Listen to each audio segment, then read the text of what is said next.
12월 15일 목요일입니다. 오늘 새벽 우리에게 주시는 하나님의 말씀은 베드로전서 4장 12절로 19절까지의 말씀입니다. 사랑하는 자들아, 너희를 연단하려고 오는 불시험을 이상한 일 당하는 것 같이 이상히 여기지 말고 오히려 너희가 그리스도의 고난에 참여하는 것으로 즐거워하라. 이는 그의 영광을 나타내실 때에 너희로 즐거워하고 기뻐하게 하려 함이니라. 너희가 그리스도의 이름으로 치욕을 당하면 복 있는 자로다. 영광의 영 곧 하나님의 영이 너희 위에 계심이라. 너희 중에 누구든지 살인이나 도둑질이나 악행이나 남의 일을 간섭하는 자로 고난을 받지 말려니와 만일 그리스도인으로 고난을 받으면 부끄러워하지 말고 도리어 그 이름으로 하나님께 영광을 돌리라.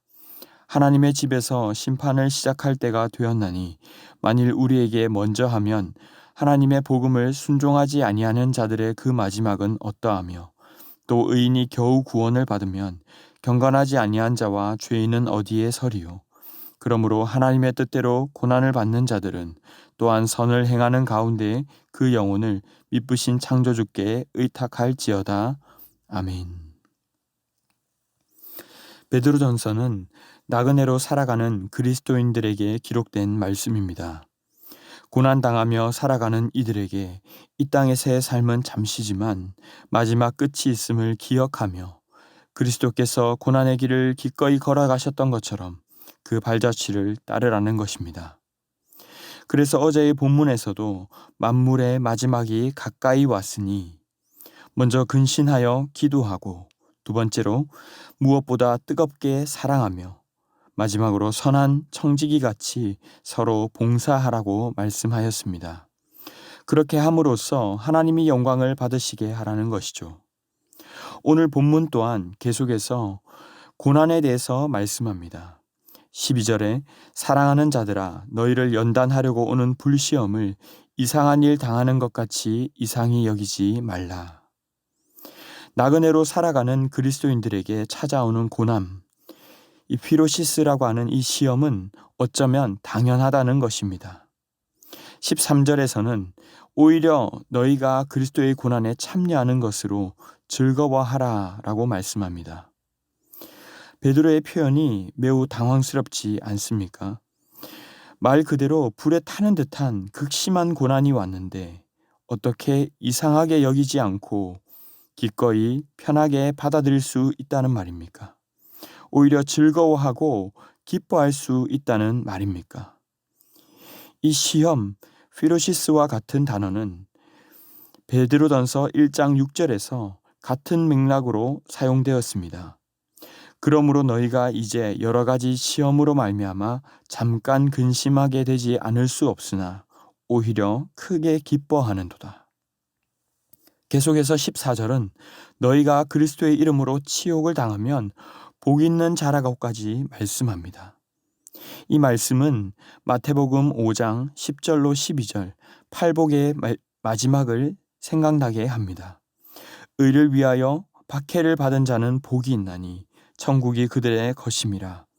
나로 말미암아 너희를 욕하고 박해하고 거짓으로 너희를 거슬러 모든 악한 말을 할 때에는 너희에게 복이 있나니 기뻐하고 즐거워하라. 하늘에서 너희의 상이 큼이라. 너희 전에 있던 선지자들도 이같이 박해하였느니라. 어떤 면에서 고난은 우리가 하나님의 백성임을 보여주는 증표이기도 하다는 것입니다. 오늘 본문이 말씀하는 고난은 15절에서 설명하듯이 살인, 도둑질, 악행 등 우리의 부도덕함으로 받는 고난을 말하는 것이 아닙니다. 오히려 그런 곳으로는 고난을 받지 말라고 말씀합니다. 16절은 만일 그리스도인으로 고난을 받으면 부끄러워하지 말고 도리어 그 이름으로 하나님께 영광을 돌리라고 말씀합니다. 부끄러워하지 말라는 것은 수치심을 느끼거나 위축되지 말라는 것입니다. 오히려 예수 그리스도의 이름으로 그 이름으로 하나님께 영광을 돌리라고 말씀하는 것이죠. 우리가 받은 그 고난은 예수 그리스도의 고난에 동참한 것이니 당당하게 그의 이름으로 영광을 돌리라는 것입니다. 찾아온 불시험을 이상히 여기지 말라는 것은 우리가 그리스도께서 가신 그 길을 바로 따라가는 자들이기 때문입니다. 예수님도 수치와 치욕을 당하셨다면 그 길을 따라가는 너희들도 어쩌면 당연한 것이다. 그러니 부끄러워하고 위축되지 말 것은 그 고난이 그냥 고난이 아니라 13절에 그리스도의 고난에 동참하는 것이며 하나님께 영광을 돌리는 것이기 때문이다 라고 말씀하는 것입니다. 14절에는 고난당하는 중에도 혼자가 아니라 하나님의 영이 너희 위에 함께 하신다. 16절에 그러므로 그리스도의 이름으로 하나님께 영광을 돌리라는 것입니다. 우리가 불시험을 이상히 여기지 말아야 할 또 한 가지 이유는 17절로 18절에 마지막 때가 곧 시작될 것이기 때문입니다. 하나님의 집에서 심판을 시작할 때가 되었나니 이 땅에서의 삶이 끝이 아니라 나그네는 말 그대로 잠시 머물렀다가 돌아갈 곳이 있는 인생입니다. 그러나 복음에 순종하지 않는 자들, 경건하지 않은 죄인들이 그렇지 않다라는 의미로 어디에 서리요 라고 말씀하고 있습니다. 그리고 19절은 그러므로라며 결론의 말씀을 맺습니다.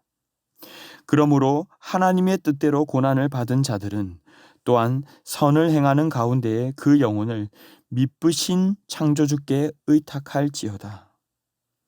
여기에서 중요한 것은 이 고난은 나의 잘못 부도덕함으로 인한 것이 아니라 하나님의 뜻대로 받는 고난이어야 합니다. 고난을 받는 자들은 선을 행하는 가운데에 있어야 한다는 것이죠. 내가 하고 싶은 대로 저주하고 복수하고 할 말 다 해가면서 하나님께 맡깁니다 하는 것이 아니라 끝까지 인내하고 선을 베푸는 가운데 이후 일은 하나님께서 하실 테니 주님께 맡기라는 것입니다. 오늘 주신 말씀이 어쩌면 우리에게 무겁게 다가올지 모릅니다. 요즘 매 주일마다 베드로전서 강해 말씀을 듣고 있습니다. 신방을 하다 보니 이 말씀을 받고 고민하시는 성도님들이 많다는 것을 보게 됩니다. 특별히 사람과 사람 간의 관계 속에서 정말 저 사람이 나의 속을 뒤집어 놓는데 아무 말도 할 수 없어 너무 답답합니다. 나도 대갚아주고 싶습니다. 라고 생각하는 분들도 있습니다. 저 자신도 이 말씀 앞에서 무거울 때가 많습니다.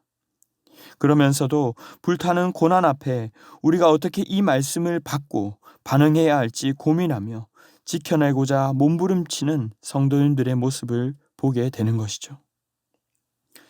그러나 사랑하는 성도 여러분, 외국인, 타국인에게 본토의 문화는 매우 낯설고 이상할 것입니다. 죄인인 우리에게도 어쩌면 이런 어색함이 여전히 남아 있습니다. 그 나라의 백성이 되었지만 그러나 그 나라의 백성으로 살아가면서 조금씩 그것이 점점 당연해지고 자연스러운 것처럼 여겨질 것입니다. 마찬가지입니다. 지금 당장 쉽지 않지만 하나님 나라의 백성인 그리스도인들에게 어쩌면 그리스도를 위하여 당하는 고난은 당연한 것입니다. 오늘 베드로를 한번 보십시오. 그리스도의 고난에 동참하기 싫어서 예수님을 3번이나 저주하고 부인했던 자가 바로 이 베드로 아니었습니까? 하지만 그도 수많은 시험과 연단을 통해 오늘 이와 같은 고백을 하고 있는 것입니다. 전혀 불가능한 이야기를 하는 것이 아니라 점점 하나님 나라와 백성다워져 갈 수 있다는 것입니다. 예수님이 걸어가신 그 걸음을 따라가는 동안 우리 주님께서 우리와 함께 하십니다. 마지막 그날을 바라보며 이 길을 걸어갈 때 더욱더 영적으로 성숙해져 가고 주님의 고난에 동참하는 것으로 기뻐하고 즐거워할 수 있는 그런 단계까지 이룰 수 있기를 바랍니다. 말씀을 맺겠습니다. 그리스도인으로서의 삶을 살아가고자 하니 문제도 없고 평온하다라기보다 오히려 알 수 없는 뜨거운 불시험과 고난이 여러분 앞에 다가오지 않습니까? 오늘 베드로가 말한 대로 이상히 여기지 마시기 바랍니다. 찬송을 부르며 기도하는 시간만이 아니라 그 순간순간 잘 인내하는 것 또한 주님께 영광 돌리는 예배라는 사실을 믿으며 끝까지 인내하고 선을 행할 수 있기를 바랍니다. 그리하여 주님의 영광이 드러나는 마지막 날에 주님이 아시고 즐거워하며 다 함께 기뻐하는 귀한 성도들이 되시기를 주님의 이름으로 축원합니다. 기도하겠습니다. 사랑의 주님, 감사합니다. 우리는 작은 고난 앞에서도 이상히 여겨질 만큼 어렵고 힘든데 아버지의 뜻에 순종하고자 우리를 사랑하여 구원하시려고 그 큰 수치와 고난을 기꺼이 받아내고 참으신 그 사랑에 오늘도 머리 숙이며 경배를 드립니다. 주님께 받은 사랑에 감격하며 그저 감사하는 것으로만 끝나지 않게 하시고 주님이 걸어가신 그 발자취를 따라가는 저희가 되게 하여 주시옵소서. 때로는 이로 인해 찾아오는 불시험, 고난을 회피하거나 이상히 여기지 말게 하시고 마지막 날을 바라보며 주님께 맡기며 기꺼이 고난에 동참하는 저희가 되게 하여 주시옵소서. 그리하여 주님을 닮아가고 세상에 소망 주는 일에 행복함을 느끼는 몸된 공동체로 자라가게 하실 줄 믿사오며 이 모든 말씀 존귀하신 예수님의 이름으로 기도하옵나이다.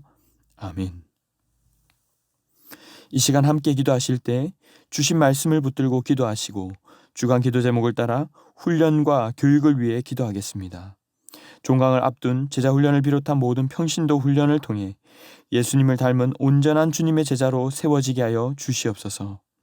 주일학교, 영아부, 유치부, 유년부, 초등부, 중등부, 고등부, 어완학 그리고 청년들에게도 살아있는 생명력을 허락하시고 영적인 부흥을 허락해달라고. 끝으로 담임 목사님과 모든 말씀 맡은 사역자들, 주일학교 교사를 위해서도 기도해 주시기 바랍니다. 합심 제목과 개인적인 제목으로 기도하도록 하겠습니다. 함께 기도하겠습니다.